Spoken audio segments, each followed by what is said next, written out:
एक तरफ नेपाल के पीएम बालेन शाह के बयान पर बवाल है। भारत ने पहले ही उनके सीमा विवाद से जुड़े मुद्दे पर अपनी राय साफ कर दी है कि इसमें किसी भी तीसरे पक्ष की भागीदारी भारत बर्दाश्त नहीं करेगा। यानी कि जो भी बॉर्डर के मसले हैं वो भारत और नेपाल ही आपस में बैठकर सुलझाएंगे। तो वहीं दूसरी तरफ नेपाल लगातार इस कोशिश में है कि वो अपने भारत से रिश्ते सुधार ले। तभी तो एक के बाद एक नेपाल के तमाम बड़े नेताओं की भारत यात्रा हो रही है। पहले नेपाल के सत्तारूढ़ पार्टी के चीफ भारत दौरे पर आए और एक एक करके उन्होंने सभी प्रमुख नेताओं के साथ मुलाकात की। बीजेपी के राष्ट्रीय अध्यक्ष ही नहीं बल्कि उन्होंने भारत के गृह मंत्री से लेकर भारत के प्रधानमंत्री तक से मुलाकात की। और अब खबर यह भी है कि भारत के दौरे पर जल्द ही नेपाल के विदेश मंत्री शिशिर कनाल आने वाले हैं और इस दौरे में वो भी कई महत्वपूर्ण मुलाकात करेंगे।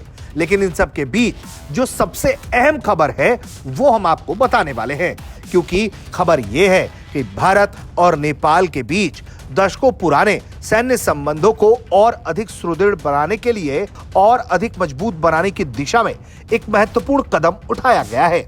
भारतीय सेना के वरिष्ठ अधिकारी लेफ्टिनेंट जनरल संजीव चौहान ने नेपाल सेना मुख्यालय में नेपाल सेना के प्रमुख अशोक राज सिंघल से मुलाकात की है। तस्वीरें देख लीजिए।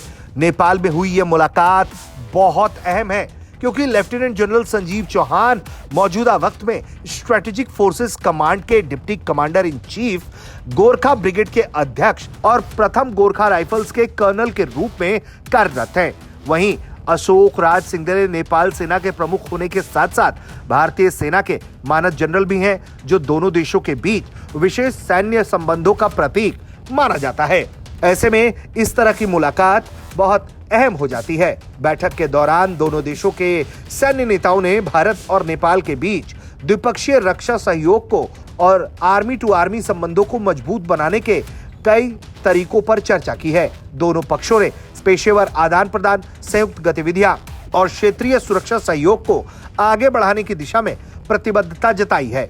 इस मौके पर भारत और नेपाल के बीच मौजूद ऐतिहासिक रक्षा साझेदारी, गहरे सांस्कृतिक एवं जनजन के साथ संबंध और साझा रणनीतिक हितों पर भी जोर दिया गया है। दोनों देशों की सेनाओं ने क्षेत्रीय स्थिरता, आपसी विश्वास और सहयोग को भविष्य में और अधिक मजबूत बनाने की आवश्यकता पर सहमति व्यक्त की है।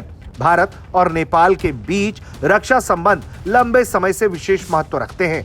गोरखा सैनिकों की परंपरा, सैनिक प्रशिक्षण कार्यक्रम, उच्च स्तरीय सैन्य आदान प्रदान ने दोनों देशों के संबंधों को हमेशा ही मजबूती दी है। हालिया बैठक को इसी दिशा में एक महत्वपूर्ण पहल के रूप में देखा जा रहा है, जो भविष्य में भारत और नेपाल के रक्षा सहयोग को और भी ज्यादा मजबूत करेंगे। ब्यूरो रिपोर्ट, भारत तक।